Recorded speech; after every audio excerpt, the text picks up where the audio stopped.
continuación, el ministro de la Suprema Corte de Justicia de la Nación, José Ramón Cosío Díaz, dictará la conferencia magistral La importancia del derecho internacional humanitario y la reforma constitucional en materia de derechos humanos en México.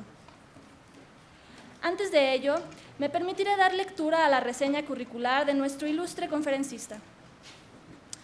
Es doctor en Derecho por la Universidad Complutense de Madrid. Ha publicado diversos artículos y 20 libros. Fue jefe de Departamento de Derecho del Instituto Tecnológico Autónomo de México durante 9 años, así como profesor de Derecho Constitucional y Teoría del Derecho en la misma institución. Es investigador nacional nivel 3 del Sistema Nacional de Investigadores, así como miembro de la Academia Mexicana de Ciencias del American Law Institute, de la Barra Mexicana, Colegio de Abogados, del Consejo Consultivo de Ciencias, del Patronato del Instituto Nacional de Medicina Genómica y de la Fundación Mexicana para la Salud. Ha recibido importantes premios y reconocimientos, entre los que destacan el Nacional de Investigaciones 1998 en el área de Ciencias Sociales y el Nacional de Ciencias y Artes 2009 en el campo de Historia, Ciencias Sociales y Filosofía. Es jurista distinguido residente del Centro de Derecho de la Universidad de Houston. Actualmente desempeña como ministro de la Suprema Corte de Justicia de la Nación, profesor de Derecho Constitucional en el Instituto Tecnológico Autónomo de México, coeditor de la sección Salud y Derecho de la Gaceta Médica de México y columnista del periódico El Universal. Doy la más cordial bienvenida al ministro de la Suprema Corte de Justicia de la Nación, José Ramón Cosío Díaz, a quien dejo el uso de la palabra. Muchas gracias. Muy buenas tardes. En primer lugar, quiero felicitarme por estar aquí, por haber tenido la oportunidad de colaborar con el Comité Internacional de la Cruz Roja y con la Cruz Roja Mexicana para la celebración de este primer encuentro. También, por supuesto, felicitar y agradecer al ministro presidente, al ministro Silva Mesa, por la colaboración y el apoyo entusiasta que tuvo, y por supuesto al señor Matli y al señor Goñi por su esfuerzo para que pudiéramos estar todos nosotros aquí reunidos. Y también, y como siempre, al magistrado Leonel Castillo por su muy generosa hospitalidad en este caso. Cuando estábamos pensando cómo organizar este evento, que me parece la mayor importancia, ahora voy a tratar de demostrar por qué creo que lo es, lo que les pareció a los organizadores, y yo convine, es que valdría la pena que yo presentara una idea muy general de dónde estamos hoy en materia de derechos humanos en México y dónde en ese marco general puede insertarse y debe insertarse el derecho internacional humanitario. El ministro Silva Mesa hace un momento dio algunas pautas, algunas ideas en este sentido, pero creo que vale la pena que las retomemos y las expliquemos. La idea del Congreso, de este primer encuentro, primer seminario, leo aquí, es que ustedes como juzgadores y quienes nos están viendo en distintas ciudades de la República, adquiramos un conocimiento jurídico que desde luego no es de un alcance primario de nosotros mismos.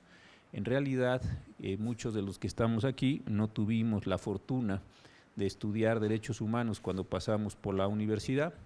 Yo creo que prácticamente nadie de los que está aquí tuvo esta posibilidad. Estudiamos garantías individuales bajo otra lógica y bajo otros modelos. Y esto se nos ha venido presentando primero como una exigencia de cultura general de los abogados, pero ahora de una manera mucho más fuerte como un criterio que la propia Constitución nos está obligando a utilizar en la resolución de nuestros casos. Decía el ministro Silva con razón que en la reforma del 6 de junio del año pasado, pues a todos nosotros se nos transformó radicalmente la manera en la que tendremos que operar, en la manera en que tendremos que hacer cosas con el derecho. Ya no solo vamos a utilizar la Constitución, sino tendremos que utilizar a todos los derechos humanos que estén contenidos en cualquier tratado internacional que el Estado mexicano haya celebrado. Yo insisto mucho en que no dice los tratados en materia de derechos humanos, sino los derechos humanos contenidos en los tratados, que desde luego es una dimensión absolutamente diferente, porque no se trata de que extraigamos derechos de los tratados que tienen una vocación natural hacia los derechos humanos, sino que de cualquier tratado internacional pudiéramos identificar y extraer un derecho en este mismo sentido. ¿Qué nos implica esto? Pues desde la sentencia que dictó la Suprema Corte el 14 de junio del año pasado, en el caso que se ha ido identificando como Radilla, pues operaciones jurídicas de extraordinaria complejidad. Para los juzgadores federales, en amparo, en controversias constitucionales y en acciones de inconstitucionalidad, un control concentrado de constitucionalidad como el que estamos acostumbrados a hacer, con la salvedad de que posiblemente en las próximas semanas o meses a más tardar tengamos un nuevo modelo de amparo con motivo de la entrada en vigor de la ley de amparo que todos ustedes conocen y que todos ustedes han ido advirtiendo sus enormes complejidades. Entonces, es verdad que vamos a seguir haciendo funciones de control concentrado, vamos a poder seguir declarando la invalidez de las normas generales, sí, pero con un nuevo elemento de protección que son los derechos humanos de fuente convencional, con un nuevo concepto de autoridad responsable, con un cambio central en el interés jurídico, con efectos muy diferentes en el juicio amparo, salvo la materia tributaria por los efectos generales, y con una forma de tramitación también distinta. Entonces, sí hay control concentrado como lo realizábamos, pero con características muy diferentes. En segundo lugar, todos los jueces del país y nosotros mismos, cuando no hagamos funciones de control de regularidad constitucional, vamos a tener que hacer control difuso de constitucionalidad. Esto a la luz de la Constitución o, una vez más, de los tratados o de los derechos humanos de fuente convencional. ¿Qué significa esto? Un cambio, a mi parecer, absolutamente trascendente en el orden jurídico mexicano. ¿Por qué? Porque cualquier juez del país, da igual si es juez militar, agrario, electoral, las juntas de conciliación, los tribunales de conciliación y arbitraje, los tribunales contenciosos administrativos, etcétera, van a poder desaplicar para el caso concreto aquella disposición que estimen es contraria a un precepto de la Constitución o a un precepto de los tratados internacionales. Y adicionalmente a esto, y por si fuera poco el cambio jurídico que tenemos enfrente, vamos a tener la posibilidad o existe la obligación, si lo quieren ver así, en términos del párrafo tercero del artículo 1 de la Constitución, que todos los jueces, todas las autoridades, del país lleven a cabo una interpretación pro persona a efecto de encontrar la interpretación de las normas que tengan que aplicar, da igual si son legales, reglamentarias o de cualquier otro índole, que más favorezcan a los derechos humanos de los sujetos o de los gobernados o los destinatarios de la norma, como cada quien quiera denominar. Consecuentemente, estamos ante un problema, me parece, de una extraordinaria importancia, porque muchas de las categorías culturales o culturales jurídicas por las cuales tenemos que movernos nosotros, tenemos que articular nuestros razonamientos y tenemos que realizar las operaciones jurídicas, pues las tendremos que hacer no solo con nuevas reglas procesales, sino también con nuevos derechos y con nuevos contenidos que, insisto, y por ahí empecé, muchos de nosotros estamos en proceso de aprender. Si esto es así, ¿en dónde entra el derecho internacional humanitario? Ustedes saben que el derecho internacional humanitario, ahora lo mencionaba el ministro Silva Mesa, se denomina así a 4 convenios celebrados el 12 de agosto de 1949 para aliviar la suerte que corren los heridos y los enfermos de las Fuerzas Armadas en campaña, 1. 2. Para aliviar la suerte que corren los heridos, los enfermos y los náufragos de las Fuerzas Armadas en el mar. 3. El relativo al trato debido a los prisioneros de guerra. Y 4. El relativo a la protección debida a las personas en tiempos de guerra. Esto es un primer bloque que posteriormente se complementa con el protocolo adicional a estos convenios relativo a la protección de víctimas de los conflictos armados internacionales, conocido como el protocolo 1, y el relativo a la protección de las víctimas de los conflictos armados sin carácter internacional, conocido como el protocolo 2. De estos 6 instrumentos internacionales que he mencionado, el Estado mexicano tiene celebrados 5, nos falta simplemente suscribir el protocolo adicional número 2, pero teniendo 5 instrumentos internacionales celebrados por el Estado mexicano, por supuesto, y voy a decir una obviedad, son de aquellos que deben tener aplicación obligatoria en los medios de control concentrado, en los medios de control difuso y en los ejercicios de interpretación pro persona que deban llevar a cabo todas las autoridades del país. Por supuesto que se va a generar aquí un problema de extraordinaria importancia.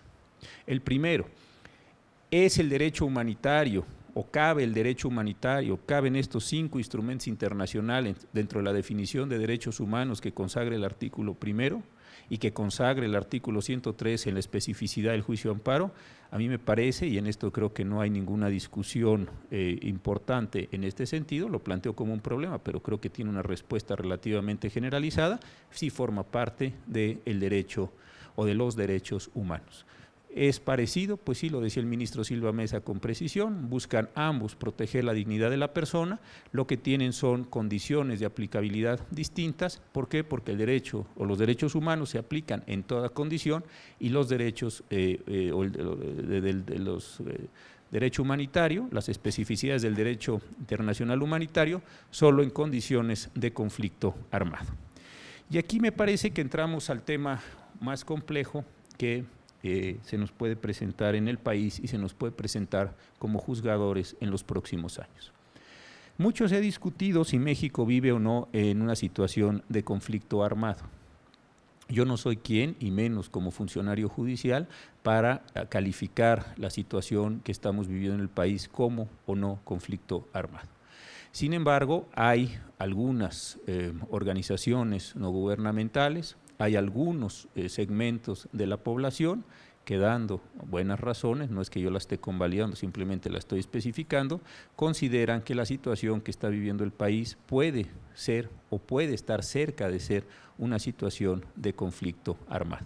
No, por supuesto, de un conflicto internacional como el que todos imaginamos, como el que está entre 2 estados nacionales que tienen algún tipo de disputa, sino un tipo de conflicto armado que se da al interior de un estado nacional, obviamente entre distintas fuerzas o entre distintos grupos. Si este fuera el caso, e insisto, yo no lo estoy calificando ni lo voy a calificar, tendría aplicación el artículo 3º, un artículo que se denominan los que saben de esta materia como un artículo común y que dice lo siguiente: en caso de conflicto armado que no sea de índole internacional y que surja en el territorio de una de las altas partes contratantes, cada una de las partes en conflicto tendrá la obligación de aplicar como mínimo las siguientes disposiciones. 1. Las personas que no participen directamente en las hostilidades, incluidos los miembros de las Fuerzas Armadas, que hayan depuesto las armas y las personas puestas fuera de combate por enfermedad, herida, detención o por cualquier otra causa, serán en todas las circunstancias tratadas con humanidad, sin distinción alguna de índole desfavorable, basada en la raza, el color, la religión o la creencia, el sexo, el nacimiento o la fortuna o cualquier otro criterio análogo. A este respecto, se prohíben en cualquier tiempo y lugar, por lo que atañe a las personas arriba mencionadas, a los atentados contra la vida y la integridad corporal, especialmente el homicidio en todas sus formas, las mutilaciones, los tratos crueles, la tortura y los suplicios. B. La toma de rehenes. C. Los atentados contra la dignidad personal, especialmente los tratos humillantes y degradantes. D. Las condenas dictadas y las ejecuciones sin previo juicio ante un tribunal legítimamente constituido con garantías judiciales reconocidas como indispensables por los pueblos civilizados. 2. Los heridos y los enfermos serán recogidos y asistidos. ¿Cuál es entonces, me parece, que la situación en la que podemos estar, y de ahí lo muy oportuno que resulta este primer seminario de Derecho Internacional Humanitario? Si efectivamente nos encaminamos a una situación de conflicto armado, o como dicen algunas personas, estamos en una situación de conflicto armado, es evidente que tendríamos que estar aplicando y que tendríamos que estar utilizando estos conceptos que, insisto, están en los 4 convenios y en el protocolo número 1, en lo que son aplicables a conflictos armados no internacionales, en la situación cotidiana que se está presentando en lo que serían los frentes de batalla que tenemos en el país.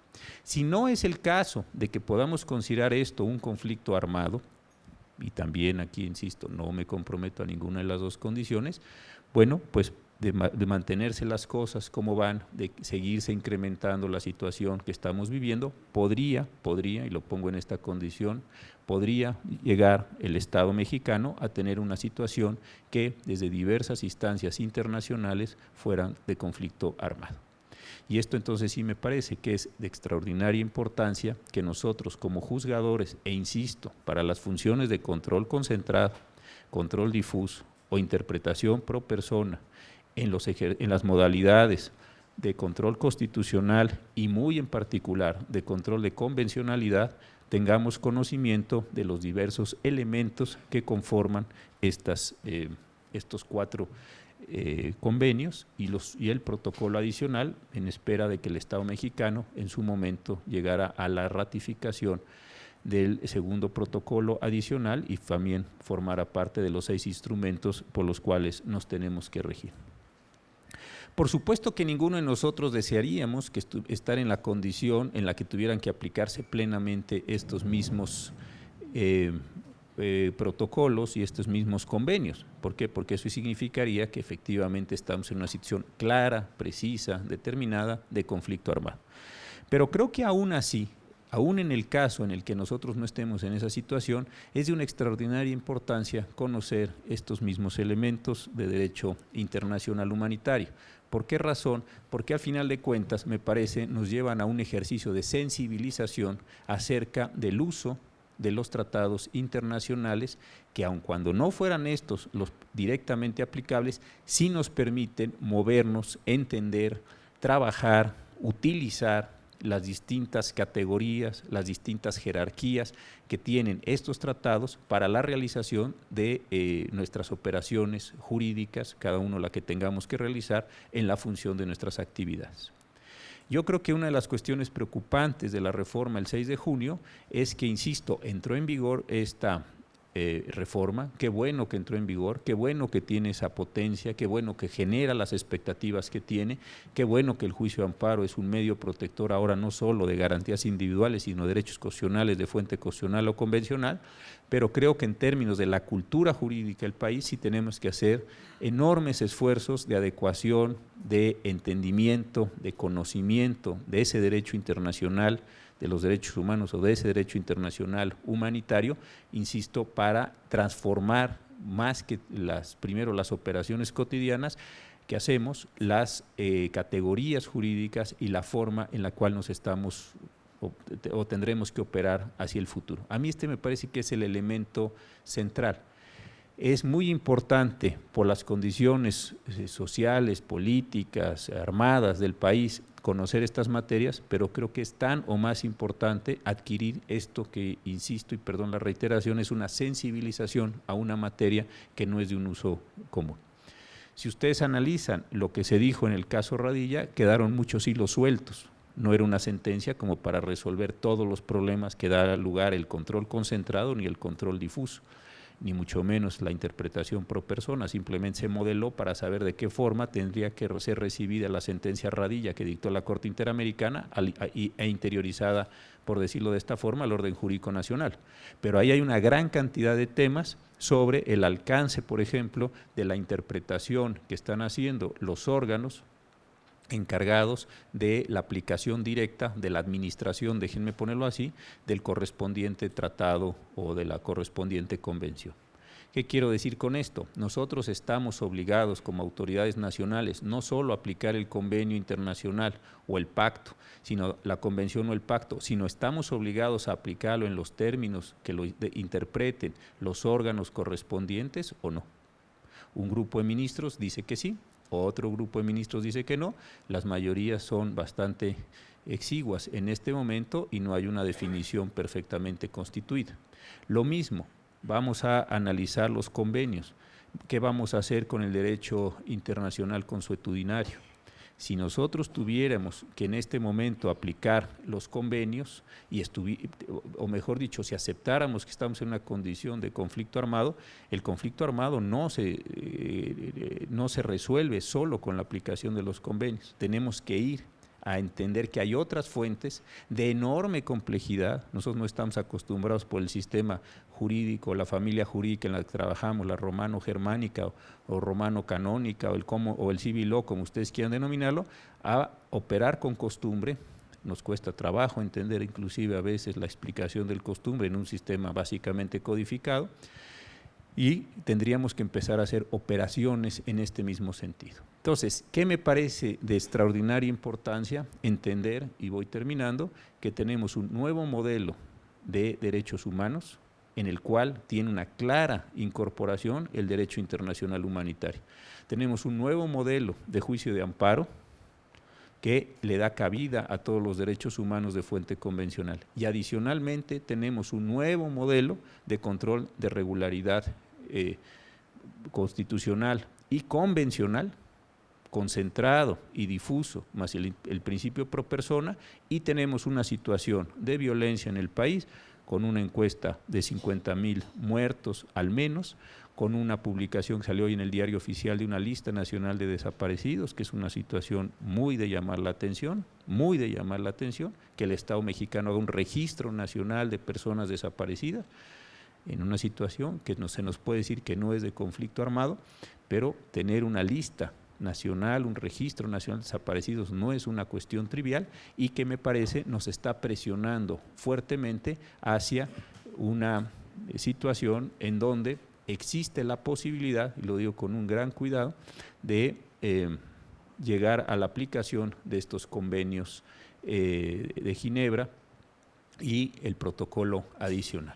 Consecuentemente, creo que la importancia de saber qué es este derecho internacional humanitario, cómo opera, cómo se identifica, cómo se mueven sus categorías, qué significa la costumbre, dónde hay órganos de interpretación, pues puede ser de una extraordinaria importancia, no solo para la transformación de nuestra cultura jurídica, sino para la transformación de la cultura jurídica que después nos lleve a hacer operaciones cotidianamente de una extraordinaria importancia y de una enorme complejidad en lo que tenemos que hacer como jueces de control de constitucionalidad y control de convencionalidad en el país. Muchísimas gracias.